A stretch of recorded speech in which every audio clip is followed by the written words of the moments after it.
How's it going, man? Yeah, everything is good. How you are doing? I'm pretty good, pretty good. Thank you for offering to speak and chat with me. It's pretty Uh, it's cool my because pleasure. I was watching I was watching some of your other videos, and I was like, oh shoot, this dude has interviewed a lot of people. Yeah, it's pretty cool. Thanks, firstly, thank you very much for accepting my invitation and accepting to be on my show. For sure, man, for sure, for So I've sure. gone through your profile. I can see you have done a lot of work in AWS, and I can see you have done a lot of certifications, and you're working in cloud as an engineer, also a DevOps engineer. So I thought to tell about you and the work that you are doing to my audience. hmm So can you please introduce yourself? Yeah, so Ifeanyi Otuonye. I am from the beautiful country of Turks and Caicos Islands, which is in the Caribbean. Very small country, but we're known for our sun, sand, and sea. Very small country, only about 50,000 people. But I'm a tech professional, cloud engineer, and one of my passions is just cloud digital transformation, and just leveraging automation for efficiency. I'm also a professional track and field athlete, and I'm on the end of my career. So now transitioning fully into cloud engineering career. So that's great. I'm a cricket player, a professional cricket player, represented for my Hey, state. what? Okay, athlete to athlete. That's crazy. I love it. I love it. So I saw Uh, your photos and mhm, your sports photos. I thought like I'm going to meet not only a tech professional, also a professional like me who is a mhm. professional sportsman. Yeah, for sure, man. I mean, coming from the professional world of athletics and then professional world of tech and stuff, there's a lot of similarities in some of the things which allows you to prosper and to thrive in these in these two careers. Some people be will not realize how much they entwine together. You know. So about your technical journey and technical work, what you are presently doing? So currently, for the past 6 months, I was actually in a cloud development program, which took you to a 6 months, 24-week program of just being exposed to some of the major industry technologies like Linux, Python, AWS, Kubernetes, Terraform, Docker, those stuff like that. And we just finished that. And for me, I was so fortunate to I was a student in that program, but I'm now transitioning to actually be a coach. So now I will be teaching others who will be joining the program. So you already got trained and now you're going to train. Yeah, perfectly. Yep. Yeah, I'm going to train. And you have done AWS certifications. Yes. So even before I started the program, I was doing some self-study, reading, and just getting resources by myself, getting exposed to cloud. I didn't know what cloud was, and I ended up getting my the first certification, AWS, the foundation one, certified cloud practitioner, and then I got the solutions architect associate, and then I got the developer, and then I joined the program, and then from there I just got really obsessed with AWS and just started continuing to upskill and just get more certifications and just keep trying to push myself to see, how far I can go. So is this your full-time job, getting trained and now you're going to train people? Yeah, so well actually this one is part-time. So it's usually done for people who on the program usually accommodates people who have full-time jobs. So we actually coach during the evening. So as far as the full-time jobs, actually I haven't I'm still like I just got out of the program, so I'm still looking for roles now, like full-time cloud engineering roles. And then this one fell into my lap. So this one is part-time, but now I'm inside the job search of finding a full-time cloud engineering role now. But the certifications that you have done is a lot. Actually, I'm like wondering how you are able to do solutions architect, cloud advocate, and also the Mhm. foundational one. Do you have technical background? Yeah, so it's crazy because I I have a degree in information systems, but during that time when I was doing the degree, I don't even think I was paying that much attention to it because I was also being a athlete at the same time representing my school. So I was so focused on being an athlete that those 4 years I got my degree, and then I also went and got my MBA, which is Master of Business Administration. But then after I graduated with my MBA and bachelor's degree, I ended up working in sports as a sports events project manager. So as far as my technical abilities that I learned when I was in school, I didn't really get to use it in a professional way in the workforce. Because as soon as I graduated, I went into sports, and just because my country felt like I had a lot of international experience in sports and events, and they wanted me to bring that to the country and as an event coordinator, as an event project manager. So I did that for about a year or 2 years.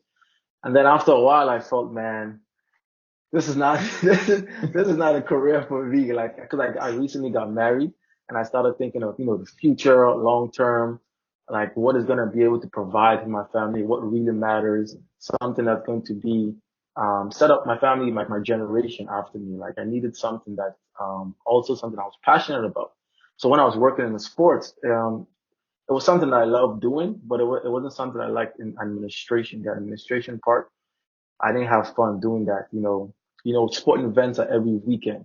So it's usually Friday, Saturday, Sunday. So we had events like every week for the whole year. So imagine you just get married and every weekend you're gone in the event. I couldn't spend time with my wife, couldn't spend time with just like stuff that I love, and it started to drain me a lot. And I realized, I needed more and I wanted more. And I did remember, growing up, I did love tech stuff. I used to fix, people's desktops, mod, PlayStation, PSPs, PlayStation Portable, PlayStation 2s, just doing a bunch of mods and stuff like that. And that is what I love. That is what, that drove me. And that's what was my passion. The stuff that I just naturally love. So the past year, I said, okay, I got to get out of this industry, the sports industry. So I decided to make my own plan to get into the tech industry. And I started that because I didn't know what I was doing and no one was really guiding me. I didn't have a mentor. I just knew I had one goal. I need to break into tech. I need to get out of the sports industry. So I decided I felt like certifications was the best structured pathway for me to say, okay, if I pass this, I would have learned enough information to be able to apply it to something. I didn't want to just read books and just continue from there. So I started off learning the first three CompTIA certifications, which is A plus, Network plus, and Security plus. So I felt like that would give me a foundation of everything tech. Everything tech comes from how computer systems are built, how computer systems communicate, and how you secure computer systems. So I felt if I did this three, I'll have a good foundation. So I, doing work, I would, 'cause I still was an athlete. So I wake up in the morning, I'll train from like 6 a.m. to about 8:30 and have about 30 minutes to run home, shower, get ready, and be at work at 9 o'clock. Some days I have to come late. I have to come late like 9:20, 9:15. But after work, I used to come home like 5 o'clock, and from like 7 straight to maybe like 12, sometimes 1. I'll just be studying, like studying and just working and working and working. Like it was an insane drive in me because I knew what I wanted and I knew where I was not where I wanted to be.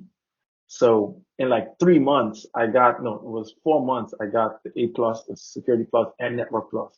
And when I posted on social media, people were like, "Yo, how the heck did you do this in 3 months? Like people are taking a whole year to pass maybe like the A plus or security plus." I'm like, I didn't even know how long it's supposed to take. All I knew is I had a drive, and I sought out resources online. Like, okay, this is how you pass it. You use this resource, study this video course. And I just did it in 4 months. And I was like, okay, this is great. Now, where do I go from here? But I realized that during that phase of learning and just being exposed to tech and what's the new technology, cloud computing kept on coming up. It's just something that just kept on resurfacing, resurfacing. So I was like, let me take a stab to this. Like, what is this cloud computing thing? Because to me, I'm just used to servers on premise, like that type of stuff. So when this cloud computing came up, I'm like, okay, this seems like something magical. Like, like this doesn't make any sense. How does this thing work? Like, how does cloud? Everybody, when you ask somebody what is cloud computing, they're like, oh, is it like iCloud? I'm like, yeah, like iCloud. That's the best way I can explain it. But the cloud computing, the whole thing, just the concepts of it just interested me, and it was something that was fascinating to me. And when I started diving deeper into it, it was exciting. And then, a lot of people say your passion or your purpose, you find your purpose, but I felt like cloud computing found me. As I started my journey, I didn't seek out for it. It just popped up because I started.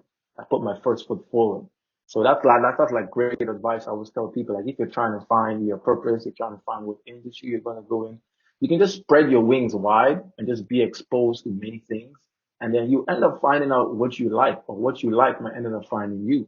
So after that, I said, okay, let me dive into the foundation certification of AWS, which is AWS certified cloud practitioner. That's like the foundational one. And when I took that certification, I was blown away. Like, I loved it. I'm like, this is what I'm gonna do for the rest of my life. Like, this is it. And for me, personally, AWS has a close place in my heart because when I first got introduced to it, some of the I don't know how exposed you are or knowledgeable you are of the different services. The names of the different servers on AWS just blew me away. Like, the names of, DynamoDB, Lambda, EC2, and just like, who comes up with these names for services? And that just blew me away. I'm like, yo, these people are revolutionizing what's happening. They're innovating. Even their names are cool. So I dove deeper into it. And then after the CCP, I realized this is what I want to do. So that's when I went to the solutions architect. Then I went to the developer. And during that time, I was still in the get certifications, get a job. But then I realized that later on, I realized, getting certifications is it's not going to get you the job. Like, just having the knowledge and understanding is good and is great, but you have to be able to show these employers the work you've put in via projects or certain things that you've done, and you can show either portfolio and your hands-on work that you've done. So after that time, I think I was kind of figuring out what's next, because I have these two certifications which are great, but I can't land a job. I don't know what's next. So that's when I decided to join Level Up in Tech, which this program, I did over 21 different projects and documented every single one on Medium, and was able to use LinkedIn as a platform to leverage what I was doing. I was painting a picture to every single one. Like, every single day I learned something in the program. I'll post it. People interact with it. I'll post a project. Next thing I know, hired managers, people with 10 years experience in engineering started commenting and following me. I'm like, why?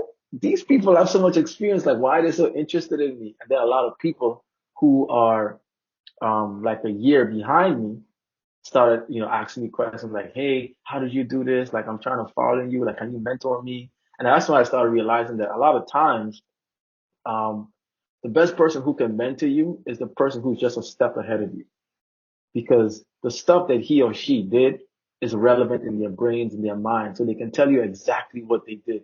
Hey, you're doing this. This is what you need to do, because when I did this, it didn't work out. I can direct you and give you some advice based on what I did. But, someone who has 10 years experience that sometimes can't really relate on what's going on now. They can help you generally, but the person who is, just like ahead of you, is some of the best people that you can ask for help. I started realizing a lot of people started asking me for help, and I felt I don't even have a job yet. I don't even, I just started the program. Like, why are you asking me for help? And then I started, kind of embracing that role that, a lot of people are looking up to you on LinkedIn, because, a lot of people think if I learn how to program, I learn how to do Hello World, which is like, the first program that you do when you learn programming, Hello World. And people think that's not significant enough to post on LinkedIn. But the thing is that there's someone right behind you who doesn't even know how to type or write any single sentence in hello world. So you wrote hello world, another person's looking at you like, yo, how did you do that? Like, how did you make hello world? Like, how did you make your computer spit out hello world to you? And to them, that's like the greatest thing that's ever happened. To you, you're like, yo, this is simple.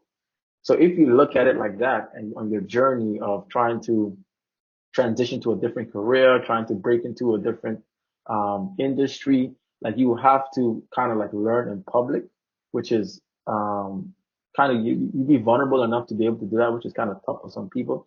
But that has helped me in my journey right now, and I know like in the next, it's coming soon that I will land a job, and when I do, when I post it on LinkedIn, I know a lot of people is going to be happy. Like, yo, I knew what's going to happen sooner or later. Yeah, so that's me, man. I can see my mirror image in your story and uh, your career that you said, because when you're telling like waking up in the morning and trying to get prepared for the running sports, and then Oh complete man. it, come to school, then attend. A lot of times I used to be so late, and then Dude. used to like go home, no school today. So Yeah. so many great Man, experience. that's crazy. So you definitely understand. You definitely understand. Oh my God. Some people used to ask me, yo, how do you do it? How are you a professional athlete and working and like finding time to study? Like, do you not have any time in your life? I'm like, I don't know, man. As far as sports, I love it. Like this is something I just love, and it's been instilled in me, and I've disciplined myself to do it for so many years. It comes like a part of life. And then work, I have to work to, to make some money. And then studying is like I'm studying out of desperation because where I'm working is not where I want to be. Yeah, there's so much, so many similarities. You have done a bachelor's in information, like technology Hmm. related subject, and also you have done masters in, MBA, the business side. Hmm. So I have done the same. I have done engineering on computer science and engineering in in my bachelor's, and my master's in software engineering. Then after completion of that, I was Okay, trying to like, awesome. balance, being in that schooling and in college. Hmm. I was trying to balance my sports career. Like I was like growing even in that Hmm. side professionally. I was Hmm. being the captain of the top level teams in my state, and I'm responsible for that. Wow. And apart from that, you have to maintain your fitness. You have to, have that diet, and also apart from that, you have to learn technology. You have to attend the classes and have to clear the subjects. So it was a Hmm. lot of sports, that professional sportsman in me made me to Hmm. achieve what I achieved today. I can see the same Yeah. in you. Like, when you are telling like how you are able to crack these many AWS certifications. I have interviewed so many experts Hmm. from AWS. I never seen any person saying like you said, like it's like very small time. But I'm wondering, you are still like having these many certifications, you are not able to get the job. I'm like, I interviewed European, I interviewed Russian, China, Hmm. Japan, like more than 100 country people I saw having the certifications, lesser certifications than you, but having great Hmm. roles and having great positions. But if they Yeah. see this video, if they see, they hear you, like, maybe that sports person in you is making you do and things in the small time. Maybe people around you are Yeah. getting wondered because of that sportsman, that Yeah. mentality or Yeah. mindset is making Yeah. you do that. I do the same, like 100 things a day because habituated that mindset. Yeah. Yes, bro. Yes. I think it's just maybe how we're wired.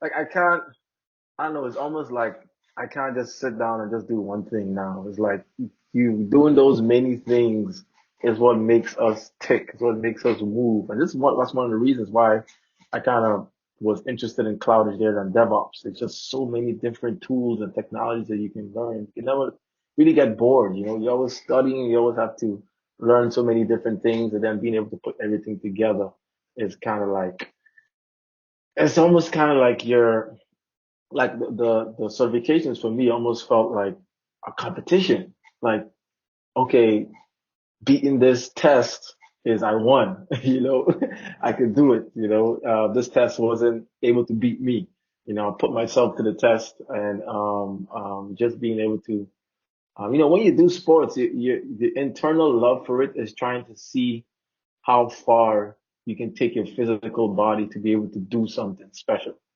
And a lot of times you don't even know what that special thing is. But when it happens, you're like, yes, I trained so many years for this to happen, for this championship, for this moment. So like taking that into, like the professional world, it's like you're always trying to figure out what's next, like, conquer the next battle, conquer the next project, complete something like especially when you're like troubleshooting. That's when that's when the athlete really comes in me. When I have an issue and I have a problem, I'm like, okay, let's get it. Let's figure this out. This is not gonna beat me. I'm gonna conquer this. You just start going in, going in, going in. And that stuff is fun to me, man. That stuff like is exhilarating really. So cloud engineer and DevOps engineer. So how much you learned? How much I learned in cloud Yeah, engineering as far as yeah. like the Also pro DevOps. yeah, so as far as cloud engineering goes and especially DevOps, I think, you know, we focus so much on collaboration, which to me is like one of my big strengths and just trying to advocate for. DevOps is when you bring the developer side and the operation side, you're merging it together to try and like the software delivery for the customers, make that quicker, more efficient, and delivering it to them quickly. Being able to make updates and doing it very quickly. And I think for me in general and moving forward, like that's where I thrive. That's where I understand. Because I realized that my strengths are collaboration, communication, and empathy, and that's like one of the things that a lot of engineers don't have. The soft skills of being able to talk to people and, and understand them. And, when you're in the middle of the developers and operations, you become that synergy, that person as, DevOps. You become that person that kind of brings those two worlds together because a lot of operations people don't really understand that, developers and how they think and how they want things to be done. So being the person in the middle that you become the mediator and that's where I felt like this is where I fit. This is the place that I can thrive. This is the place that I can and use who I am naturally to like in the workforce. And that's why I just love DevOps and love like cloud computing and the future, like where cloud is going. From Turks and Caicos Islands in the Caribbean, and over here cloud computing is non-existent. Like every company here is on premise and they may have some stuff in the cloud, but it's not like they're not using Azure, it's using like any main public cloud infrastructure. It's just everything is on premise. So they're like years behind. So when I talk about cloud computing, when people hear me talk about it here in Turks and Caicos, they don't have a clue what I'm talking about. Or they do know, but they know that their business is like 6 to 10 years behind. So if I'm trying to find a job locally here, I can't find them because they're so far behind. I'm like, they don't have any cloud anything for them to be able to offer someone like a specialty specialist who is able to understand these technologies. So for me, um, like thinking more globally, more internationally, and a lot of people here in Turkey thinkers can't really comprehend that because we're so small that when you talk about some stuff like that, it's like they can't fathom it. They can't really understand because the world is just when you're from a small place, the world just seems so much bigger, you know. And me traveling to USA and being there for 8 years, schooling and also getting better in athletics, training and stuff, being there for 8 years, being exposed to, first world country, um, unlimited opportunities, everything that they have to offer. When I came back home, because right now I'm back home, it's like I've been exposed to so much that being back home is almost too small for me. You understand? It's almost too, like, I'm thinking so big that it's hard for me to get that same energy, get that same feeling from people here, because one, they haven't seen it, because they're stuck between the small walls of Turks and Caicos. They haven't been exposed to it, and they see it on TV, but they don't understand it. I've seen it first world in person, and that makes a difference. Being exposed to it in person makes a difference. So, I also became an AWS community builder this year, which was another insane. Like, I got accepted to the AWS community builder program, and part of that program is being able to advocate for AWS and cloud computing, and just exposing and educating people based on resources and everything um, to different sets of people, whether male, female, from different careers, diverse areas of the world. And when I got accepted to that program, one of my goals was that I am going to try to sensitize and demystify cloud computing in Turks and Caicos. If I can get just 5 people to come and understand, like, I can teach them cloud computing, just 5 people to get certified in AWS, I feel like that's a huge goal. Just 5 people. So, uh, do you want to relocate if you get a job in other country? Yeah, I'm open to relocation, definitely. I feel like I can do more in the place, in the area, or I have more opportunities in those areas. Turks and Caicos is, I mean, if it's remote, I'd love to stay here too, because we got beautiful beaches, beautiful sun. It's like vacation here. But every once in a while, you do want to be exposed to all the opportunities that is possible in many different countries around the world. As an athlete, for me, I've been fortunate to travel to over 35 different countries, and I've gone to over six out of the 7 continents in the world. I've gone to Brazil, Canada, I've gone to China to compete, Africa, and like Morocco, South Africa, Australia.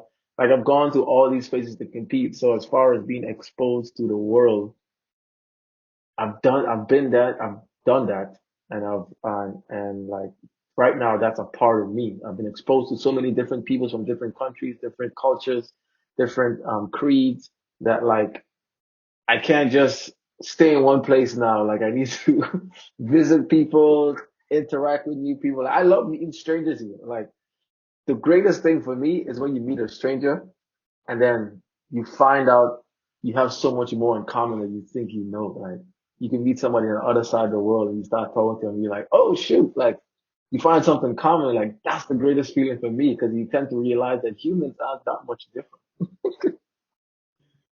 So, what level you participated in sports? Yeah, so I've gone to the highest level is Commonwealth Games. I don't know if you know Commonwealth Games. You have World Championships, you have Commonwealth Games, and then you have regional championships like CARIFTA, CAC Games, which is Central America, and the CAC Central America and Caribbean. And then you have NACAC, which is the whole of North America, Central America, and the Caribbean. Like, games like, so representing my country at the highest level. The only one I haven't been to was Olympics, but I went to the Olympic trials for UK. I came fourth, so they only chose the top 3 to represent the country, but I was fourth, which was kind of tough to not make the team by one spot. But the highest and the greatest competitions was World Championships, man. And Commonwealth Games. The last one I went to was Commonwealth Games in it was in UK. It was in Birmingham, and we had over 80,000 people in the stands. Man, that's exhilarating, man. Because I'm a long jumper, right? So we do the clap. I don't know if you know the clap thing. So you're in a long jump, You get the clap going. You got 60,000 people clapping for you. Oh, yo, no better feeling, bro. No better feeling. You come down, everybody's watching you. See, that's what drew me to long jump. Because when you sprint, you have like 100 meters, you have 10 people, you have 8 people in the lane. So when you run, everybody's focusing on everybody. But when in a long jump pit on the runway, it's only you. So when it's your turn, you're the only person there. So you can like interact with the crowd and the crowd gets to see only you perform at that moment. And I love that feeling. And what is the highest award you got? So I've got, well, I have the national record for Turks and Caicos, national record holder in long jump and some other events, but mainly long jump because I'm a long jumper. And Commonwealth Games, 3-time Commonwealth Games finalist, and NACAC under 23 champion, NACAC senior bronze medalist. I've won mainly medals at these international games, and then I've gone to a couple pro champ. Oh, this mosquito. I've gone to a couple pro competitions. One that was my biggest one was the one in Brazil when I came third and won some good money at that competition. So really, it's amazing that you're being in sports are playing for top level, like international level uh, uh, sport, and Mhm. also you are great in technology. So professional, you are pro in both. How Yeah, this worked yeah. for you? How you did this? How I would say I think it came from when I was in USA. Um when I was in when I was doing my undergrad degree in information systems, I just always felt like athletics was my thing. I was gonna be the highest paid professional athlete. I'm gonna go to Olympics and come first. Like that was where I was looking at where I'm gonna go. So that drive was always there in athletics. Um, and then my parents are Nigerian, so I'm from African based household. So when it comes to academics, like that was also the number one thing they drilled in our head every single day. Like you gotta come top two in class or nothing else.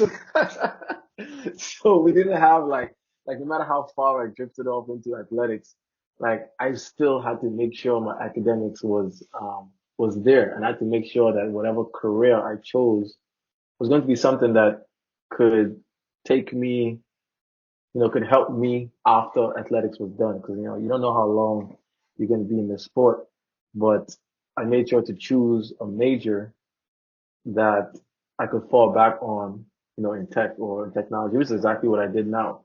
Because even though after I graduated, I didn't have any tech experience, I went into sports for my job, but that degree is what I was able to kind of just as a foundation to start building off of. A lot of stuff is crazy because you go to school for 4 years, and then if you work in an industry that's not what you went to school for, a lot of stuff you just forget. So it's kind of like, what were you doing for 4 years if you can so easily forget some of that stuff? But then when I started my journey to become a cloud engineer, when I started studying for those certifications, I realized that the stuff that I learned in school didn't necessarily disappear. Like it still was there. And as I was studying, I was like, oh, I remember doing this. I never understood it then, but now I understand it. Like, why didn't I understand it then? This is so easy. So it's like you're going through it again, but this time you're actually wanting to do it and you're doing it by yourself and you're doing it with your own methods. You're doing it on your terms and it's something that you love. So I think it just stuck more in my head. And but I think being able to balance all of that was just it just came with a passion of athletics was something I love doing, and I was using school and I was using a job to help the resources I got from those to help propel me in athletics and see how far I can get there. Because when I went to school in the United States, I was on a full athletic scholarship. So they paid for me to go to school for me to run for the school. And that was insane because back then I didn't even know that was possible. It's like you're gonna pay me. to go to your school for free just to run for your, for your university. So I did that for 4 years. And then my master's degree, they also ended up paying for that too, so I could continue to train and use the facilities over there. So it ended up being engraved in me that even though track and field wasn't going to be forever, I was going to use the resources from the school, being able to pay for my school, and the resources from working to help propel me to where I wanted to go in athletics, how far I wanted to go. A lot of these companies, these schools, these whatever, I wouldn't say they don't care about you, but they're using you for a purpose, right? When I went to school over there, they used me so I could get the school points. I could go to the championship meets. I'm wearing the school uniform, so I'm representing the school. So when you leave, they're gonna get somebody else. So it's like they're just getting you to, I don't want to say use you, but they're using you and your talents during that time. So if you're smart, you use them too, right? You allow, they're paying for your school, so you use them like, okay, I'm gonna let you pay for my school. I'm gonna use this to help me to get to where I want to get to also. So it's mutual benefit. But a lot of people don't really see it like that. They see it like as like, they they feel like they need to depend on these people, depend on these schools, and then like when these schools kind of like ditch them, or like you graduated, like you're done, they don't know what to do now because they felt like they've been accommodated, they've been shielded by this person or this company who sponsored them. But you understand that while you're in it, you have to kind of think in the future and kind of see how you can leverage the resources that you have now to help you to where you're trying to go. So that's what I did. So how you are able to do completely different certifications in AWS? Solutions architect is different from advocacy. So how, uh, what thinking way you have, or what kind of mindset made you to, understand it and get Mhm. it?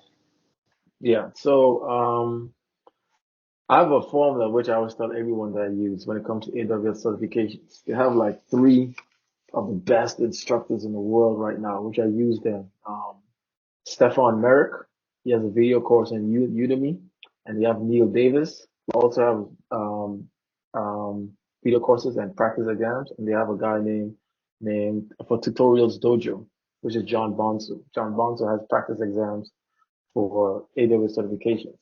So usually when I'm attempting certification, I'll use Stefan Merrick, go through his video course, do all the hands-on practice stuff because no matter how much you watch a video and you understand it and you read a theory, like you have to put in the work in the AWS Council or CLI, and you have to like put in hands-on work because hands-on work gets to make the theory stick in your head because you actually went through the process of, like, if they ask you in the exam, how do you deploy a multi-AZ database? If you've done that, you don't even have to think about the theory. You just remember, oh, I remember doing this. I remember doing this. It's like step one, step two, step three. Like that, that clicks more in your brain than you trying to memorize the video or the theory that you're doing. So I always watch his video course first because he has a lot of hands-on work in it. So you just follow him and you do the hands-on stuff. And then I go through Neil Davis's practice exams because the practice exams help to show you where you're lacking, the gaps in your knowledge. So if you do a question and you realize you don't know the answer, you get it wrong, they usually have the explanations of the correct answer and the wrong answers at the end of each question. So when you do a question, you read the explanation, it kind of solidifies what you don't know. Um, so even some things that you get right, you do a question and you get it right, you read why you got it right. Because sometimes you may think you got the right answer for a different reason. You read it and you learn more. Like you get to understand, oh no, this actually does this, but I got it right. But there's a deeper reason why I got it right. And then also knowing why a multiple choice question is wrong helps you understand even better. So when you go into the exam and you take it and say you don't know the answer, right? But you're able to eliminate which answer is not correct because you know the ones that are not correct. Even if you don't know the one that's right, you can tell based on the question which one is not correct. So that's my formula. I go through the video course to do the hands-on stuff and I do practice questions and I find out the ones I got wrong and I understand why I got it wrong through the explanations. And then the number one thing that you can do, another thing that you can do, not number one, another thing you can do, which is even better, is do projects. Projects. So for the solutions architect associate, they have a lot of questions saying, hey, I have an auto scale EC2 auto scaling group that's fronted by a load balancer. Um, yeah, they usually would say something like it's fronted by a load balancer. So if you do a project that you deploy EC2's auto scaling group in a public VC, a public subnet, and then you front it with a load balancer. When you do that, when you look in the exam, you're like, oh, I've done this already. And like half of the questions after that, it starts like that. You have an EC2, auto scaling group fronted with a load balancer. Like when I was taking the exam, because I already did it, that first line, when I see EC2, I'll just skip to the next part because I already know what they asked. I wouldn't even read it because I already know what they asked. So like that is kind of like the art of being able to study for the certifications and pass them. Now, when I started going through the program, the Level Up in Tech program, we were doing a lot of projects on AWS, a lot of projects. So I realized that the more projects we did, when I went to study for another certification of AWS, I wasn't learning. It was more of I was proving the stuff I already learned, I already know. So I'm taking the exam and it's like, I already know this stuff. So now I don't have to study to know so much. I already know it. So now I'm taking the exam, I'm just proving that I already know it. So that's why like people who are already in the job market, people who are already working on this stuff at work and have on the job work experience, it's so much easier to pass these exams because you work on the technologies every single day. So when they ask you what's the steps to do this and this, you're like, yo, I did this at work yesterday. So this is easy. You already know what to do. So so for those who don't have on the job experience, just trying to mimic some of those questions and do it yourself as a project, it makes it so much easier to pass the exam. So much easier. How ChatGPT is helping in cloud engineering or DevOps engineering? Yeah, ChatGPT is huge, man. I mean, just for me, it's very big on troubleshooting. I mean, you still have to Google, you still have to go on Stack Overflow sometimes, you still have to find more information. But like, if you're working on, say, Terraform and you have an issue, you have a error come up or cloud formation, you can just copy that, put it in ChatGPT, like the error, and it'll give you like responses based on what might be the error, what might be the cause, and you can go to step one, step two, and figure out what the question is. Like it makes it so much quicker. So the troubleshooting phase of you having to take maybe an hour can be limited into like 10 minutes because ChatGPT is already screening through the entire internet and giving you what's relevant. And you're like, oh shoot, that's easy. That's the answer right there. And you just, so like you're more efficient, super more efficient, man, when it comes to troubleshooting. Because I feel like as an engineer, troubleshooting takes up most of your time.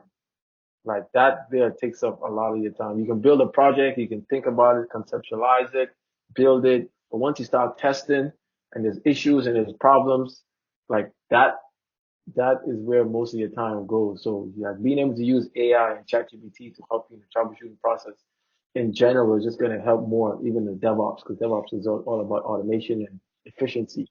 So like that becomes even lightning speed, more efficient, more effective. You can get projects done more quicker.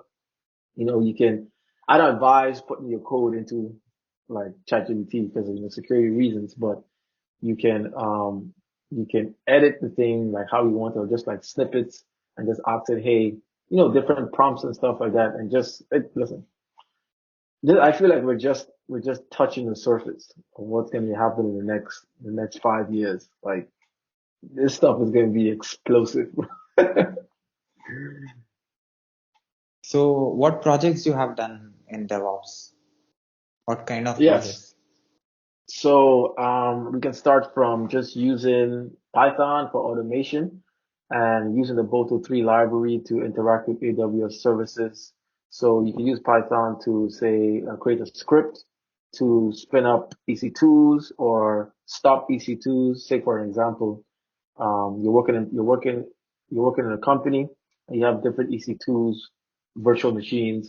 You have some in production and some the developers use, and there may be hundreds of virtual machines that spin up that developers use. Now, at the end of the day, say at 8 p.m. when the developers go home, you can make the script run automatically to shut down all the development virtual machines and then spin them back up in the morning. So that saves money, saves time, is more efficient.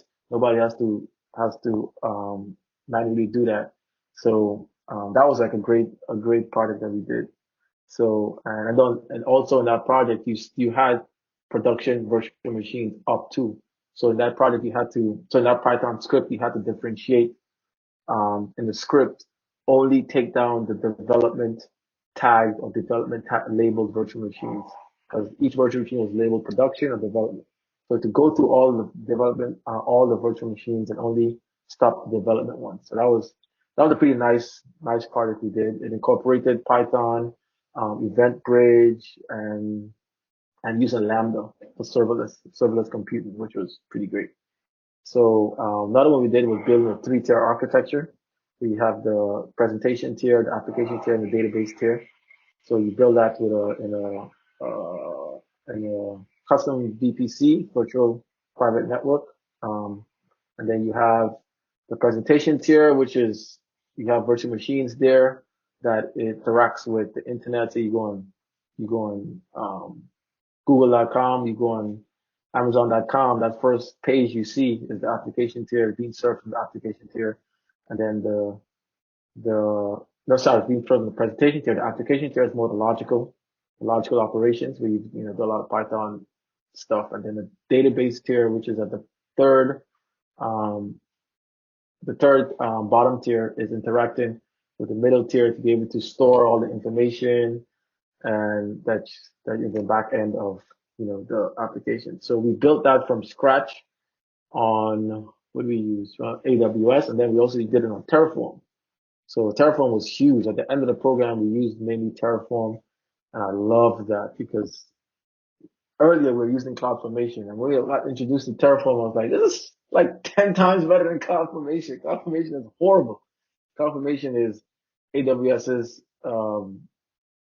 infrastructure as code service, which is okay, but Terraform was like so much better. So I remember in Terraform, we were able to, spin up a project and then create a CI/CD um, pipeline to be able to automate that process using Terraform Cloud. So I got exposed to a lot of Terraform, and then I wrote every project we did. We wrote blogs about it. So I have a Medium account, so every project I did is posted there. And when I started posting about Terraform, I started reading out like a lot of people, a lot of organizations, like people from organizations were messaging me and like, hey, like your products are really good and your technical documentation is really good. Like we would like for you to write for us. I was like, what? Like I just started Terraform like 3 weeks ago. What? It's like, yeah, like the stuff you're writing is high level. Like you really put in the work and I like that about the program because when you write these documentations, you kind of give your personality, who you are. You're not just writing step one, step two of what you did. You kind of put a different flair to it, like your personality in it. And for me, like I wrote a lot of different scenarios and making it easy to understand. Some fun scenarios like explaining what Terraform is based off of like a pizza shop or something like that. And when you read it, like it's using real world like stuff that everybody do or use to kind of explain these concepts. So I think a lot of people appreciated that. And do you know how to deploy an application using EKS? Yes, we were able to do that. So we actually used Terraform to deploy on AWS using EKS. Like, I got we start well, I didn't get that much exposure to Kubernetes. We did like 3 weeks of Kubernetes, Boy, Kubernetes is a monster. I'm not gonna lie, like, oh my gosh, like I remember our cohort the first week we were exposed to Kubernetes, and Kubernetes was like the last month of the cohort of the 6 months. So everybody was finishing projects like the first 4 days. They would give you the project on a Sunday. You finish it the first 4 days. When we started doing Kubernetes projects, people were finishing on the last day. Like half of the class didn't even get it done. It was so hard. Like like just understanding Kubernetes on a fundamental part, like that was very tough for us to understand. So it's hard to build up on projects if you don't get the fundamentals of Kubernetes. So I think that's what like held us back. But then Kubernetes is tough in itself for anyone. So it's not that easy, but it's fun though. It's something I definitely want to go deeper into because as far as the industry of DevOps and cloud engineering, Kubernetes is I hate to say it, but Kubernetes is the future, man. And have you done migrating an application from one server to another server? Say again. Have you done migrating an application from one server to another server? So we've done being able to migrate applications from say on premise to AWS, but it didn't have much say refactoring or anything like that. So you just like lift and shift migration. So because a lot of applications would maybe um, require you to have to like completely change the architecture to be able to deploy it on AWS. So we didn't go that too deep. We just had like say it's just a regular server, and then you just lift it, shift it, and move it to AWS, and just getting the grasp of understanding that on-premise stuff can be moved to AWS for any reason. Say you want to back up, or you want to duplicate something, or be able to have fail over to the cloud. So that's great. I'll share your web Mhm. links with my audience. People who find our video on YouTube can see your work and can learn from you. Oh yeah, for sure, man. For sure. Thank you. So at last, as a professional athlete, as a person who represented different levels of sports, also who have achieved different levels of certifications in AWS, and also have done masters in MBA and also uh, bachelor's, and also now you're becoming a coach, you're becoming a trainer. Now, Mhm. as a lot of personalities and professionals in you, what is the combination of that person, what he's saying about my work? Have you seen any videos of mine on YouTube? Oh yeah, I've watched well shoot. The video I remember the video I watched with you. What's the one? We interviewed the guy from AWS. And he had pink hair. Oh my God. That blew me away. I was like, what?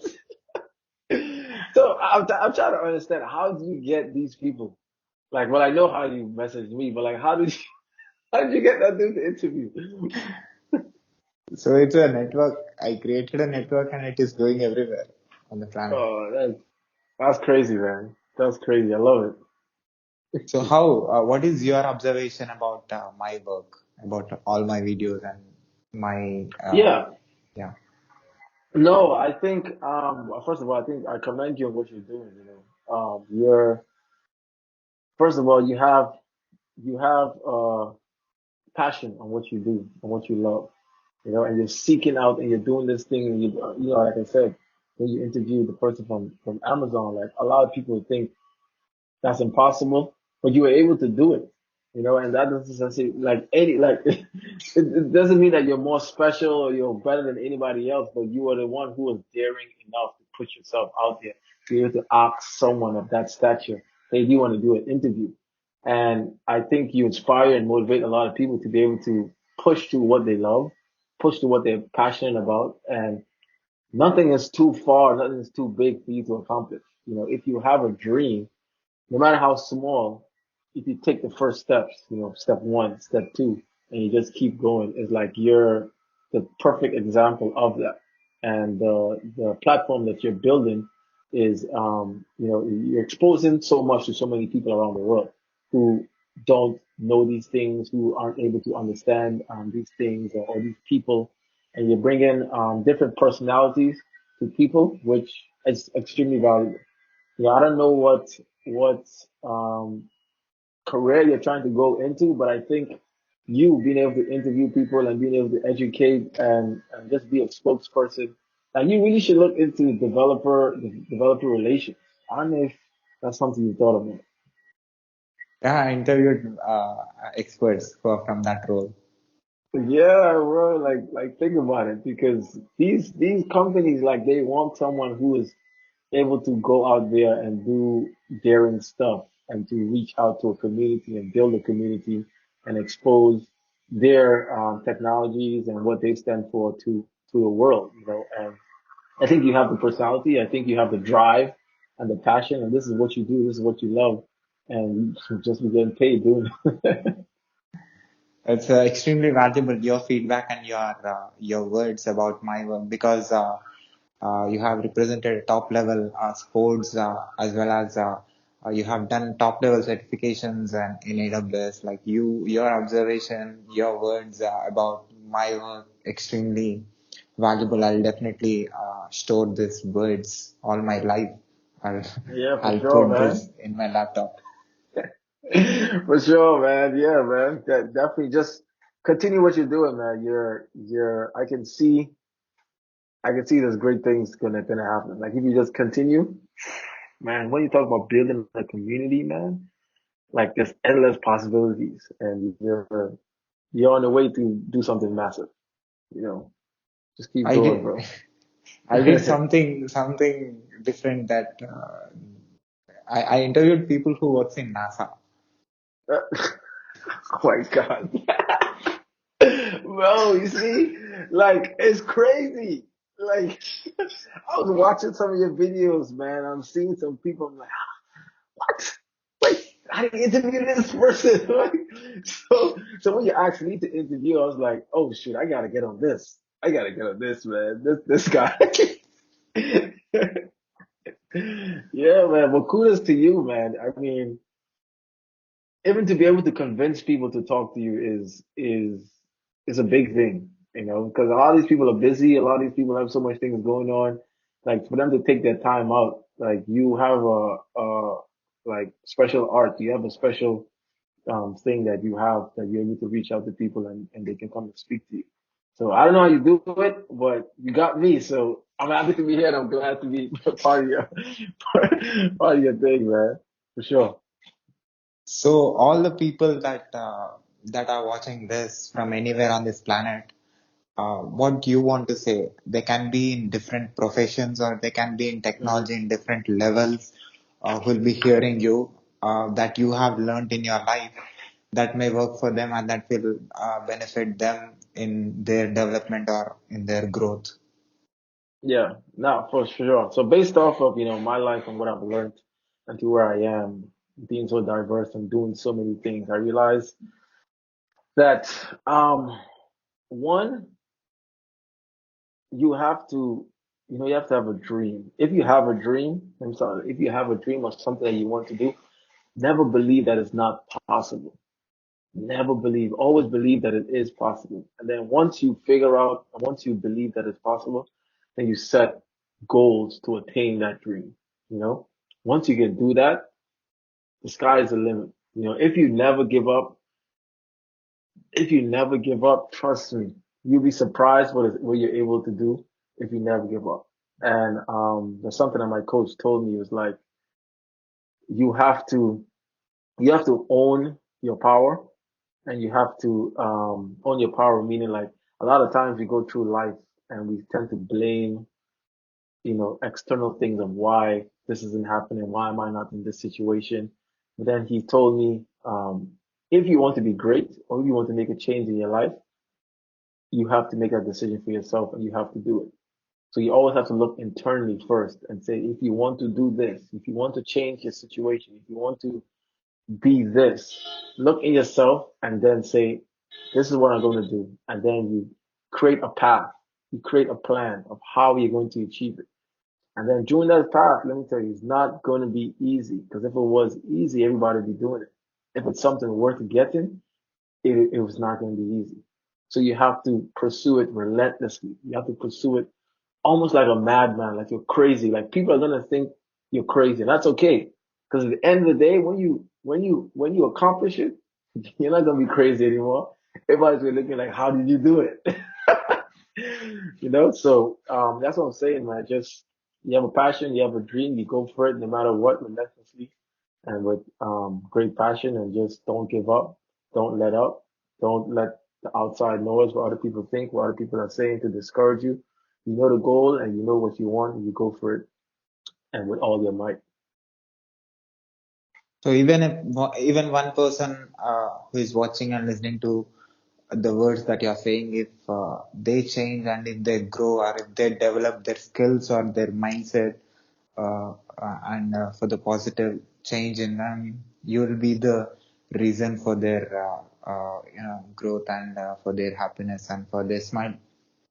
Yeah, yeah, for sure. Now I'm good. I know, I realized a while ago that part of my purpose in this world, I think, is to just leave people with joy and passion when once they interact with me and leave me. So a lot, this world is there's a lot of struggles and a lot of pain in this world, and a lot of people need hope. And if I can interact with someone, and once they leave, I feel like they have hope to pursue whatever they want. I think I've done my job with interacting with that person on that day, and I feel like that's part of my purpose. So definitely you did it, and I'm sure this is a big contribution to the world from you through my platform. Thank you very much Yeah. for your valuable time and sharing some of your experiences and answering to some of my questions. Yeah, for sure, man. Thank you for having me, man. I love what you're doing. I'm going to continue to, root for you and continue to watch your videos and just see, continue to see where it goes from here. Thank you. I'll put your work on my website as well, on my personal website. People who finds out, Hmm. my who visits my website can see the projects that you have done, can see the work that you're doing, can see the contribution that you're doing. Anybody who comes to my site can see your work, and in that way, I can help people to learn from you. Awesome. Thank you. Appreciate that, man. Can I put this video on my YouTube channel with your permission? Yeah, yeah, for sure. Sure, And man. The also, world got to see. And also, can I put this audio and video clip on my podcast, website, internet, social media, everywhere with your permission? Yeah, you can drop it anywhere, man. Good. So, thank you again for your valuable time and your valuable presence and for your valuable experience that you have shared. For sure. Thanks for having me, man. Take care. All right, bro. Bye.